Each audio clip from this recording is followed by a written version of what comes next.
Halo, perkenalkan, saya Gogas Filipino Pranto Nenggolan. Nomor NPM saya 0211251194. Di sini saya akan membahas tentang jawaban ETS kemarin mengenai analisis dan penyuntingan proposal bisnis berbasis kaidah bahasa Indonesia untuk komunikasi profesional. Di sini saya menggunakan proposal dari Pesantren Alam Tahfiz Muhammad Al-Fatih yang mengenai Al-Fatih Islamic Edu Tourist Living Design Project. Nah, yang pertama itu ada perkataan integrasi seni desain lingkungan dan pemberdayaan berbasis bambu untuk edu wisata Islami berkelanjutan. Nah, yang seharusnya tertulis yaitu wisata edukasi Islami berkelanjutan atau ditulis dengan edu wisata Islami secara cetak miring. Alasan kaidah yang dilanggarnya yaitu istilah serapan edu wisata belum tertera resmi di KBBI. Seharusnya dicetak miring atau diganti penandaan Indonesia Wisata Edukasi.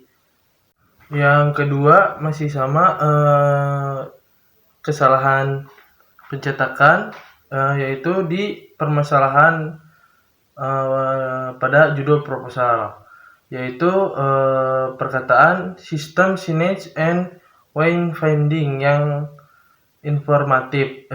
Seharusnya yang diperbaiki itu menjadi sistem signage and wayfinding yang informatif dalam cetak miring.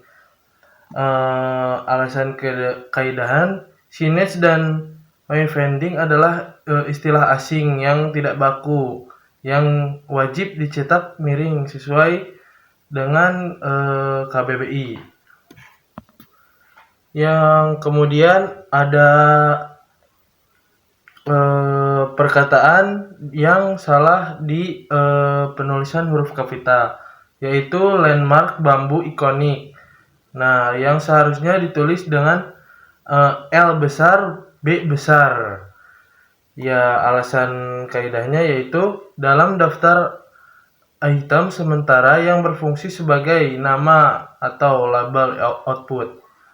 Setiap unsur penting seharusnya diawali dengan huruf kapital secara konsisten. Kemudian ada salah penulisan tanda baca pada perkataan board game Islami media literasi besar display interaktif, yang seharusnya board game Islami strip media literasi besar strip display interaktif.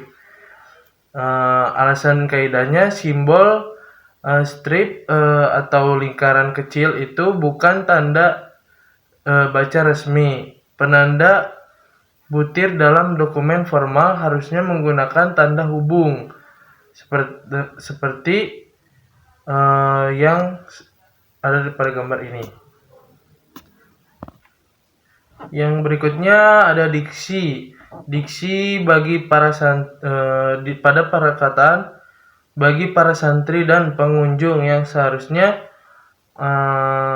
yang bersifat para itu mubazir karena santri dan konteks ini sesuai bermakna jamak. Penambahan para menimbulkan kemubaziran. Yang berikutnya ada kesalahan ragam bahasa yang ada terletak pada kata saat ini kami sedang bertransformasi menjadi kawasan edu wisata Islami. Yang seharusnya itu saat ini pesantren ini sedang bertransformasi menjadi kawasan wisata edukasi Islami. Yang berkaidah bahasa Indonesia, kata kami dalam proposal formal terlalu informal. Seharusnya diganti nama lembaga edu wisata yang juga sebaiknya diganti wisata edukasi dalam KBBI.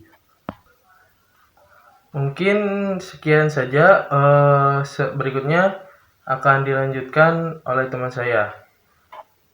Assalamualaikum warahmatullahi wabarakatuh.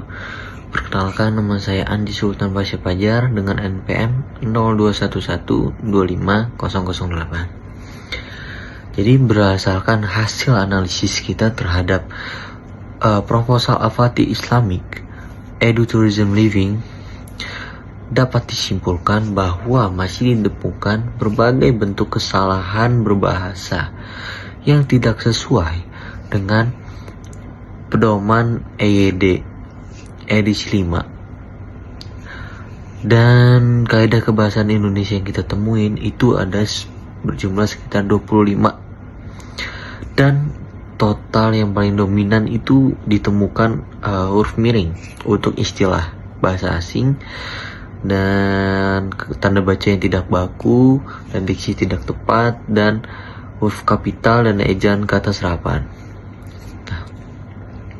Kesalahan-kesalahan tersebut secara kolektif dapat menurunkan kualitas profesionalisme proposal. Dalam dunia kerjasama kelembagaan, bahasa bukan sekedar alat komunikasi, melainkan cerminan dari integritas dan ketelitian lembaga pengaju. Jadi untuk saran perbaikan untuk proposal pesantren Alam Tahfiz Muhammad Al-Fatih dapat diimplementasikan melalui 2 langkah strategis, yaitu penguatan sistem kendali mutu dokumen dan standarisasi rujukan kebahasaan. Lembaga sebaiknya menerapkan prosedur proofreading berlapis yang melibatkan pihak kedua sebagai peninjau untuk mendeteksi kesalahan ejaan serta inkonsistensi tanda baca yang sering terlewatkan oleh penulis asli. Sekian.